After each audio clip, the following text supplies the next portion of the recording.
Hello and welcome. Today, I'm going to be very calm, I'm going to be very open, and I'm going to be very unbiased.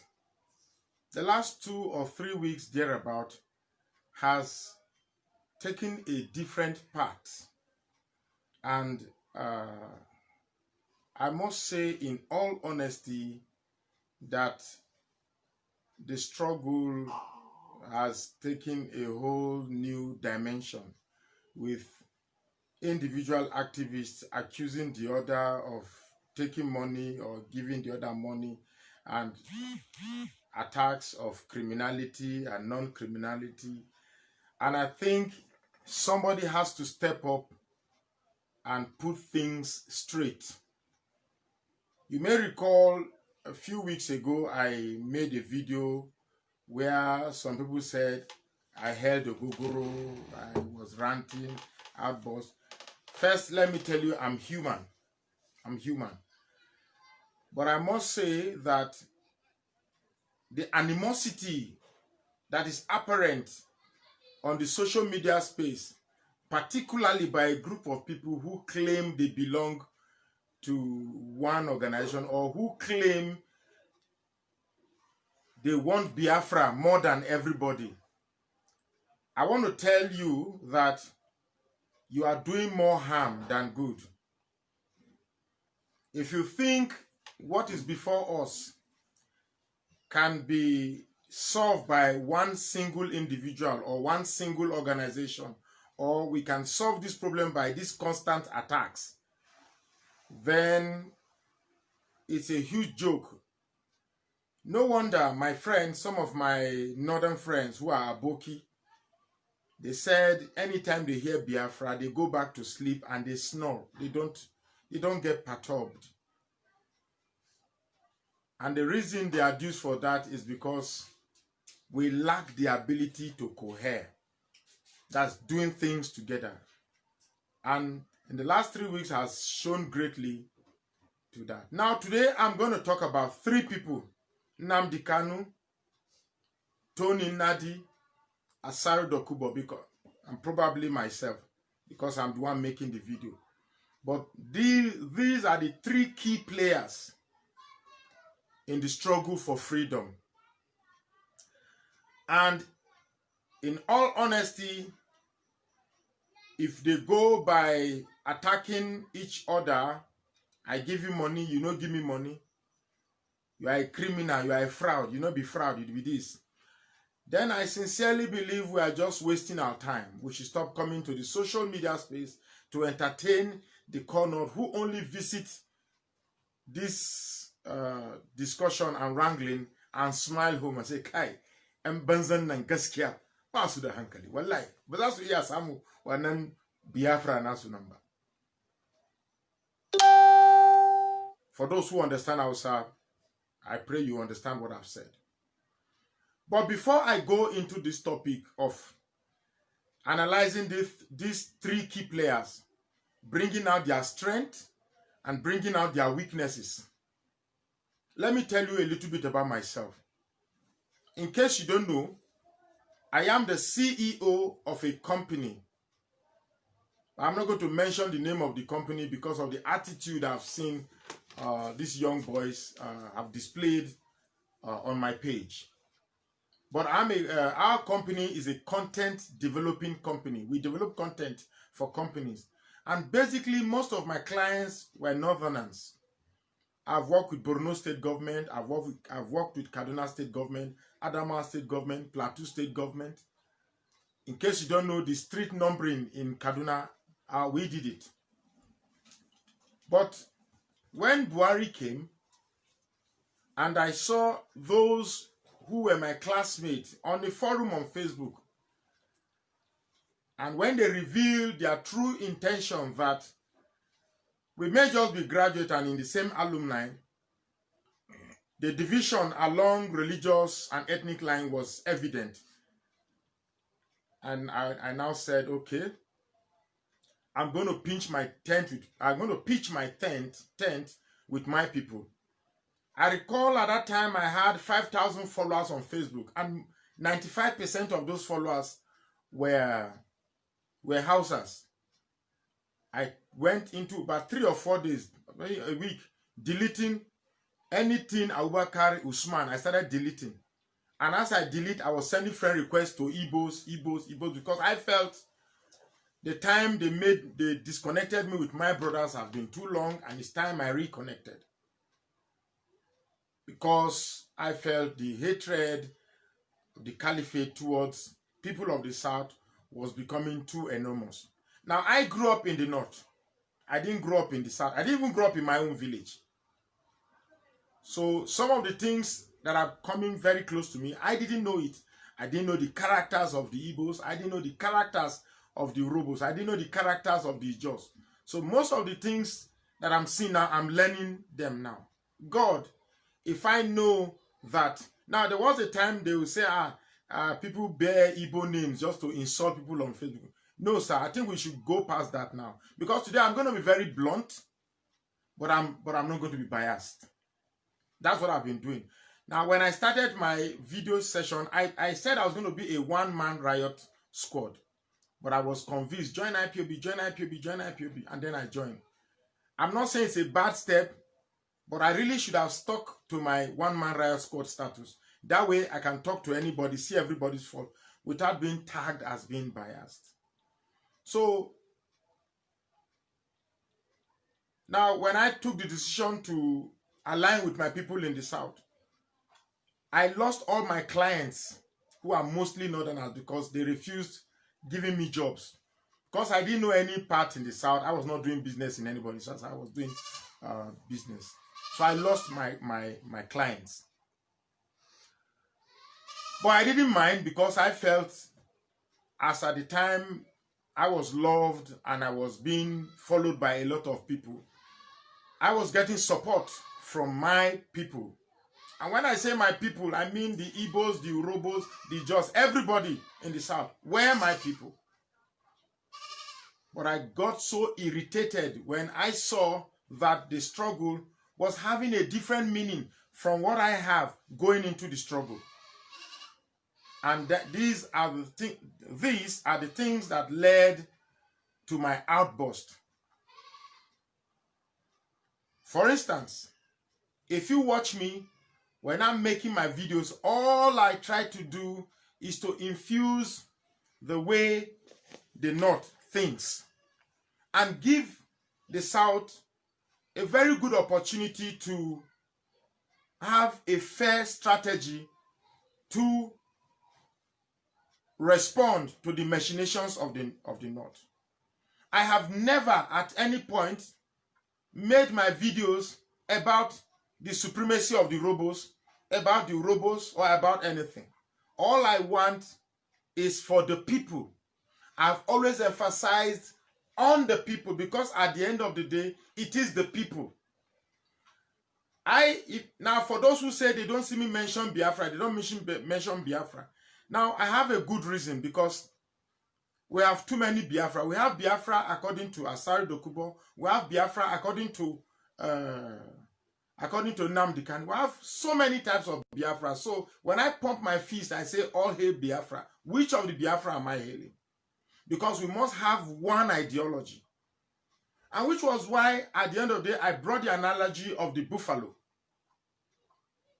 Because the lion, one lion cannot take down the buffalo.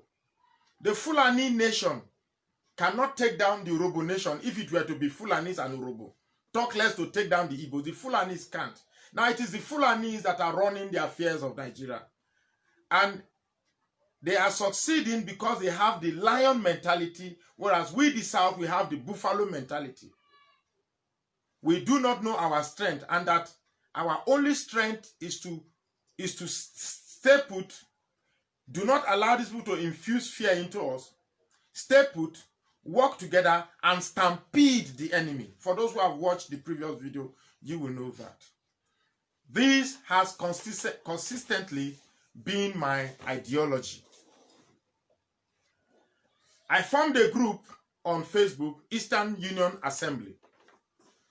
And before I knew, they started calling me leader. I told them, Stop calling me leader, because that is where things start going wrong, because I am supposed to make the people value themselves more than me. I am just a torch bearer, a convener, a pathfinder, one who shows the way. Like the Moses, when Moses led the people out of Israel, he didn't, out of Egypt, he didn't carry them on their head. And when they got to the sea and he split the sea open, the people walked in. So that has been my ideology, to take us to the Red Sea, part the Red Sea, and ask you to walk in. Because at the end of the day, even if we are going to have a nation, the Constitution we read, we the people. That will be the first sentence on that Constitution, we the people. So at the end of the day, it is about the people.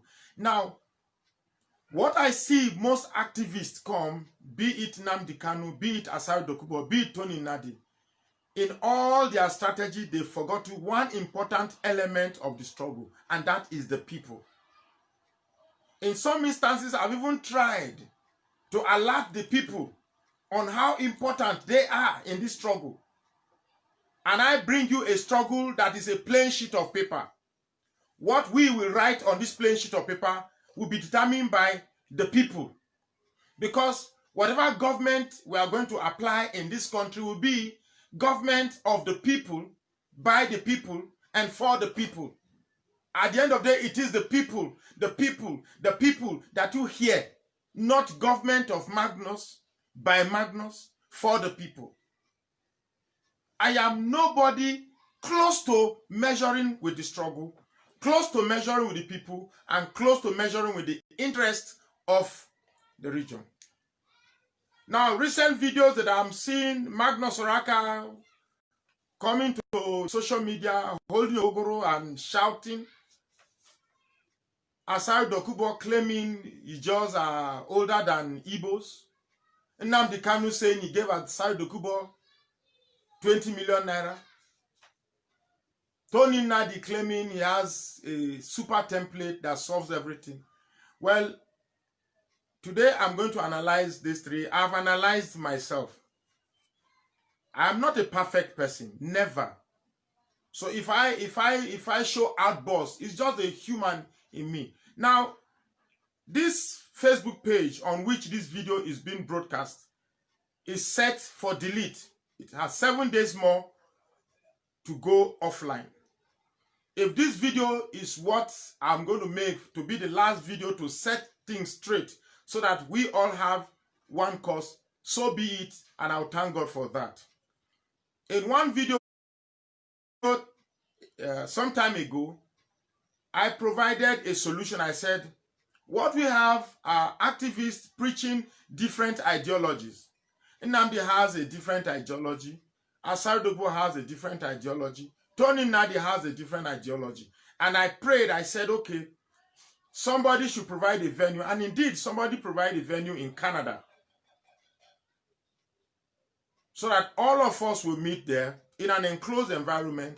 If it means we fight, bege, and tear each other's shirt, but at the end of the day, we come up with a wholesome ideology, so that when Nnadi is talking, Nnamdi Kanu is talking, Asari Dokubo is talking, we all will be saying the same ideology from different angles. I waited and I thought that was going to be, then somebody called me and said he can't be part of that meeting. I'm not going to say who did, but somebody indeed, among the people I called, somebody called me and said he can't be part of that meeting. And that is very, very sad if you ask me. So let's start the analysis. Let's take Nnamdi Kanu. I've already analyzed myself. You get me? Okay, my strength. Let me start with myself. Magnus Oraka. My strength so far, that I think, and it's entirely my opinion, I stand corrected, is that I have attempted to develop a unique strategy of approaching the subject via uniting the people. Because at the end of the day, I believe the buffalo mentality, if I'm able to take it away from the conglomerate of Southerners in the region, will give us a fair chance of fighting a common enemy. That has been my weakness, and even though I think that is one step forward, I didn't claim it is the ultimate solution of the people of the South. But my weakness, on the other hand, as a matter of fact, I have two weaknesses. My utmost weakness is that I'm very emotional. I get touched by feelings. And that is like a lot of people ask, why did I do that outburst? They didn't know. On Simon Ekpa's wall, I saw people abusing my mom. They were insulting my mother, and my mom died without tasting a kobo from me.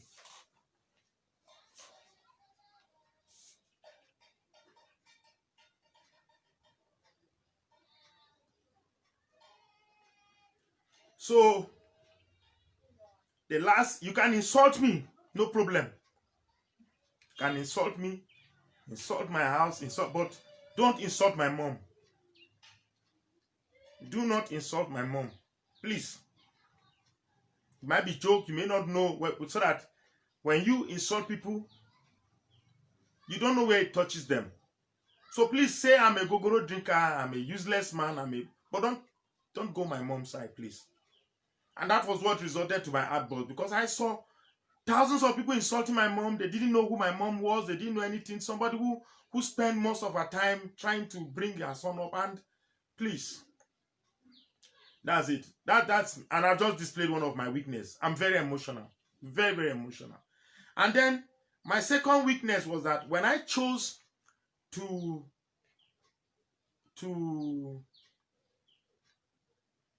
take on this struggle, I made an ultimate sacrifice. I either choose to follow the struggle and sacrifice my business clients, or retain my business clients and abandon the struggle. But because I felt I have a unique angle to which I needed to bring, and that is some of the lies told by the North to us, I chose the people. So, and because I chose the struggle, I lost a lot of my clients. I'm a CEO of a company, but like I said, I will not name the name of the company.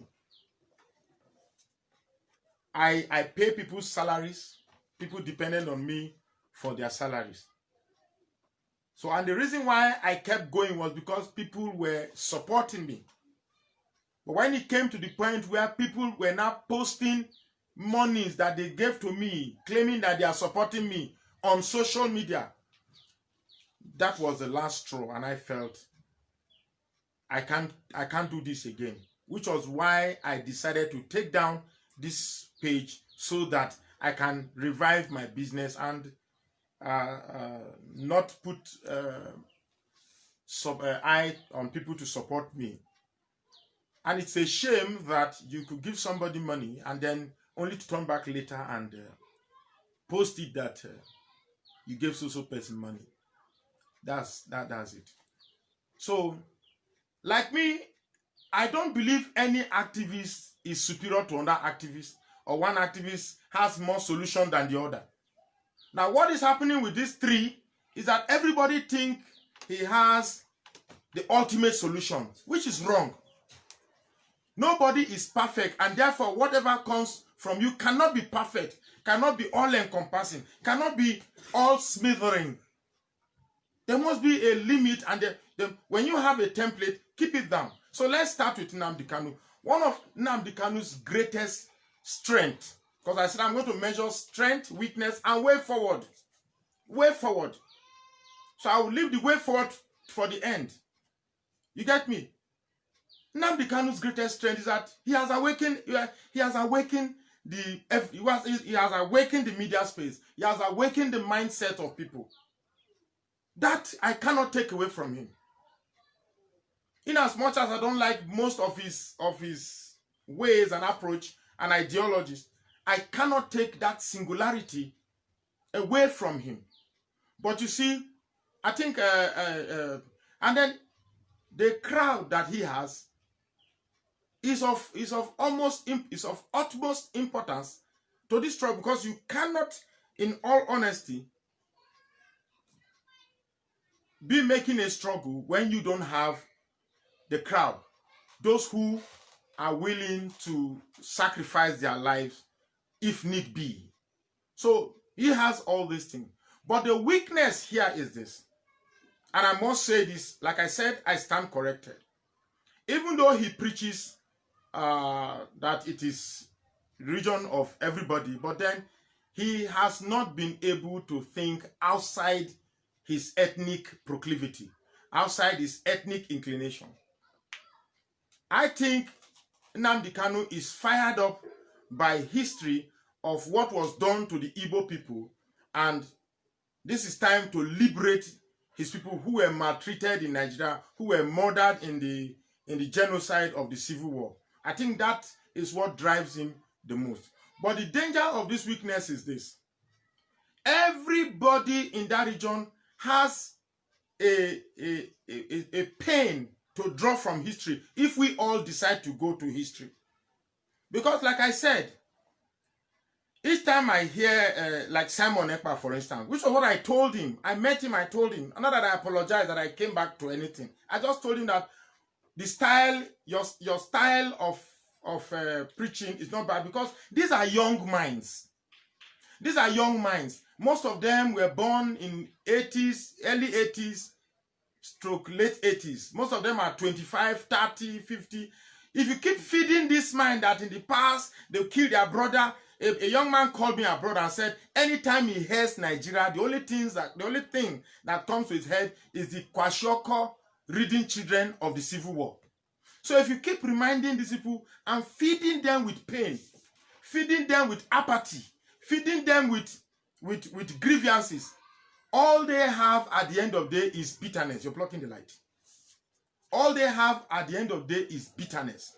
And when somebody is bitter, this is why you have a lot of them on social media abusing and insulting. You know, at one point, I woke up this morning, I said, look, it's really not the fault of these people that are insulting. It's really not their fault. They are a product of what they hear. And a man is a product, they say, out of the abundance of the heart, the mouth speaketh. So, man is a product of what he hears.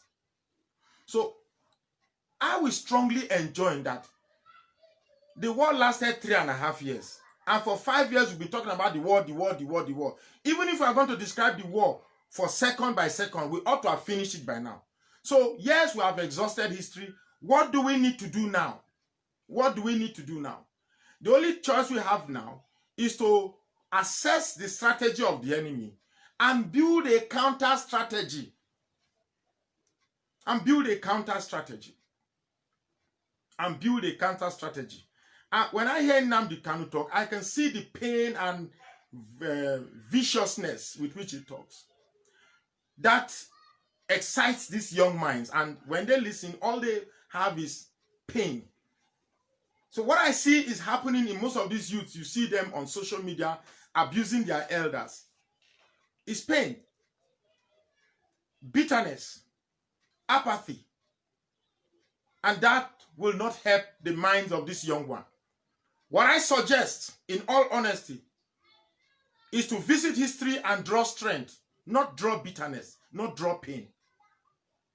Because if we all go to history, I have a young boy in the house, I could simply tell them that during the Civil War, that Biafran soldiers came to my village, raped my mothers, raped my uncle, raped my aunties.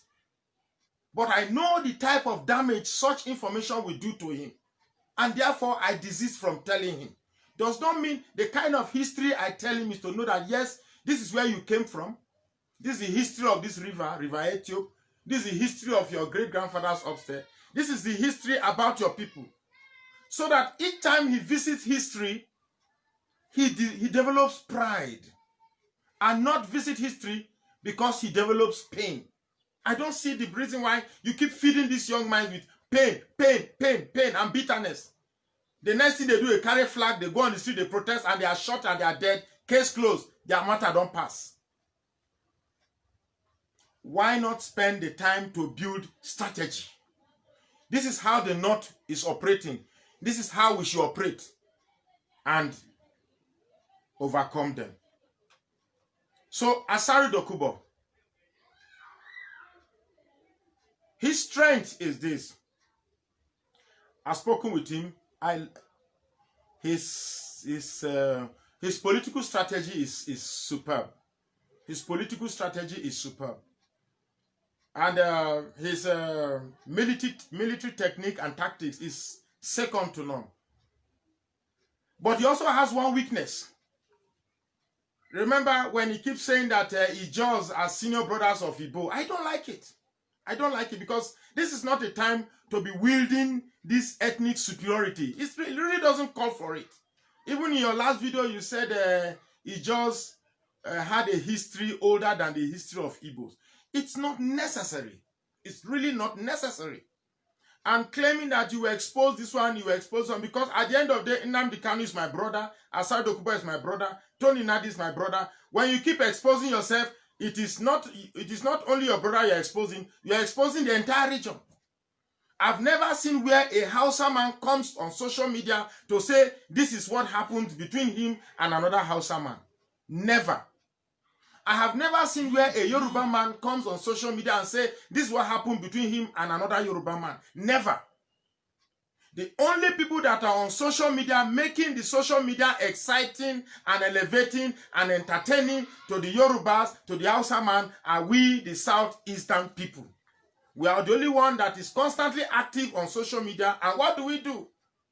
We mock ourselves, we attack ourselves, we abuse ourselves, we threaten ourselves. I have an audio tape a young man sent to me that when Biafra will start, I don't know if there's no time, I would have played it for you. Do we play it? Should we play it? Okay. The cameraman said we shouldn't play it. That they were, before the war started, before they start fighting the North, they'll start with the Urobo area, this thing to kill all the saboteurs. Now, I don't blame such a young man. From the voice of that note, I could say the boy should be around 20, 25, I mean, 20 something upwards. Now, I don't blame him because such a mind is filled with pain, anger, bitterness. And when you fill this mind with this pain and bitterness without a corresponding strategy on how to manage this pain, they go out messing things, doing things that are inimical to the struggle, putting all of us in danger. Imagine if I have a grown-up son of the same age and he reads that voice note, you see the anger becomes infectious and pervasive. So, like I said, if we must go to history, we must draw strength and not things that will remind us of the pains and bitterness. Because all of us have pains to draw. The Edos have pains to draw from history. The Urobos have pains to draw from history. The Ijos have pains to draw from history. It's not only Igbos that have pain in history to draw from. Nnadi. Nnadi is an intellectual. I like his approach. As a matter of fact, his approach seemed the most feasible because his approach stems from realism. Because to me, I believe Nigeria cannot split into 4 or 5. Nigeria cannot split in pieces because the international community, after experimenting with the Sudan experience, are not happy with the resultant effect or resultant happenings in South Sudan, where there were still killings and bickerings again. So I still believe that if we don't have the right frame of mind and we create any country, be it 2 countries, 3 countries, or 4 countries, if we go into these countries with the type of psychology we have now, we are still going to buy the newspaper of the next day to read about fightings and killings. Because those activists started from...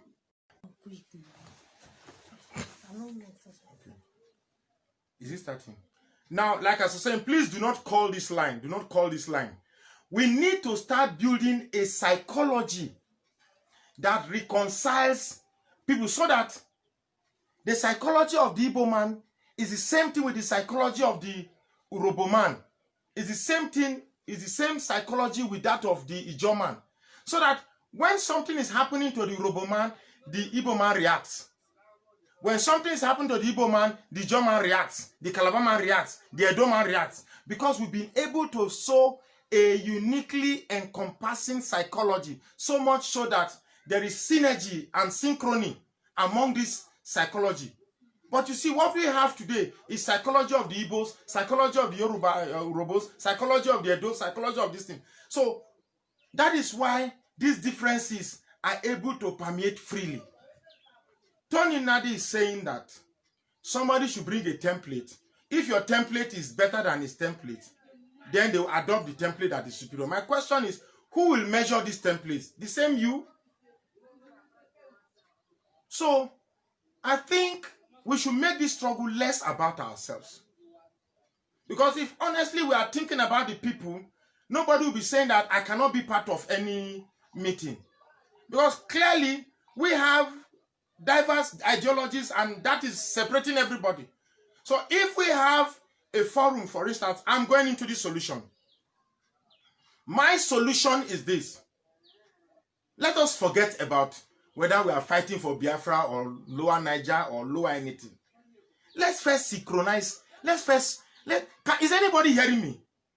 Is anybody? Let's first work on here. There is something completely wrong with what is here. Something is missing. We need to work on that. Create some form of synchrony. You get me? And then find a forum where everybody will say, okay, Nnamdi Kanu, well done for your work, but we need you to stop this deification of you are this, you are that. Let's make it about the people. Tony Nnadi, we know you have a great solution, but since it's not about you, we will add some solution to what you have. Asari Dokubo, we know say blood is hot. We need you in this area in case when there is any gbege, we know say you go take care of that side. Magnus, you understand these people well. So in case we need strategy on how to deal with these people, you give us a part to play. That's strategy. That's approach. But to say you are in one corner, I have all the solution. You are in that corner, I have all the solution. You are in that, I have all the solution. That is what is bringing these commotions. So I will strongly beg. First, I will start with these social media warriors. Frankly speaking, if you think what you are doing on social media by abusing everybody and attacking everybody and insulting everybody is going to give you Biafra, you are joking and you are lying. Because your activities on social media is only causing animosity amongst everybody. If truly you believe that Biafra is for everybody, is for robots, is for Ijos and everybody, then why is it that when you see non-Igbo people on social media, you end up attacking them? So the insults on social media should stop. Even if somebody come and say Nnamdi Kanu is stupid, just say, okay, I go to inbox. I heard you say Nnamdi Kanu is stupid. Have you spoken to Nnamdi Kanu before? Okay, I want to tell you something about Nnamdi Kanu. Nnamdi Kanu is a great guy. If you meet him, he is this, he is that, you know, that is better than the insult, because you cannot insult people into agreeing with what you believe. No one single organization can bring us freedom. It's not possible. Because no one individual has it all or knows it all. As much as I respect your ideology, respect my ideology. Now, if we must overcome these northerners, we must find a way to synchronize. We must find a way to synchronize our ideology, because obviously, as it is right now, we have different ideologies that are not coherent with one another. And followers of each individual are thinking that it is a political party or it is a war game between one faction and another faction. We cannot, in all honesty, say, I'm IPOB, and because nobody's IPOB, they are my enemy, so we will insult them. We cannot say, in all honesty, that because I'm IPOB, if one group is coming up, we must insult them. If a group comes up and say they are Niger Delta indigenous people, bless them. If a group comes up and say they are Midwest, bless them. If a group comes up and say they are IPOB, bless them. If a group comes up and say they are Biafra National Congress, bless them. If a group comes up and say they are Lower Niger Congress, bless them. But we must have a way to synchronize these ideologies so that we stop fighting ourselves on social media, making ourselves objects of entertainment, to the very people that come to us to kill us and to maim us. A woman, a reverend sister called me, and she was crying, begging me not to go. Please, not to go. A Yoruba guy called me, and we spent 2 hours. That he listens to me. Why am I taking down my page, please? That he enjoys my, I don't want to say he said I'm the best, but he said he enjoys my perspective and the way I'm bringing this idea up forward.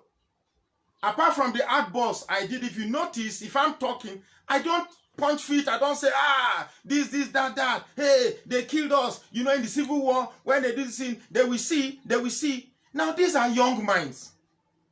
These are young minds. When you excite them, they end up becoming nuisances, which is exactly what they are on social media. Insulting and abusing everybody. Please, you can abuse me. Feel free to abuse me. I'm a gogoro drinker. But please don't abuse my mom. You don't know her. She's a very nice woman. She worked very hard. Before she died, she had a stroke. And before you know it, she died while going to hospital. Please do not. I have very good memory of my mom. Do not abuse my mom. Feel free to abuse. I'll be a gogoro drinker, I agree. I'll be a madman, I agree. I'll be a fool, I agree. Call me anything you want to call me, but please, I beg you, do not insult my mom. Finally, I have not made this video to insult anybody. I have not made this video to insult Nnamdi Kanu. Whatever things I said are my opinion, and they may be wrong. Whatever things I said about Asari Dokubo on this video are my opinion and may be wrong. Whatever things I said about Tony Nnadi are my opinion and may be wrong. But my intention is to look for a solution. And definitely you agree with me that this bickering, calling this one criminal, calling that one, you gave me 20 million naira. No, you are a fraud. You are this thing. You are a small boy. You know very well and you agree with me that it will not take us anywhere. So I challenge the three of you. Let the person who claims he's more matured and who truly desire peace be the first to say, here is my olive branch and I'm waiting for the next person to come and make peace with me. Whoever makes that first move is the true person that wants freedom and wants Biafra. Thank you very much for listening.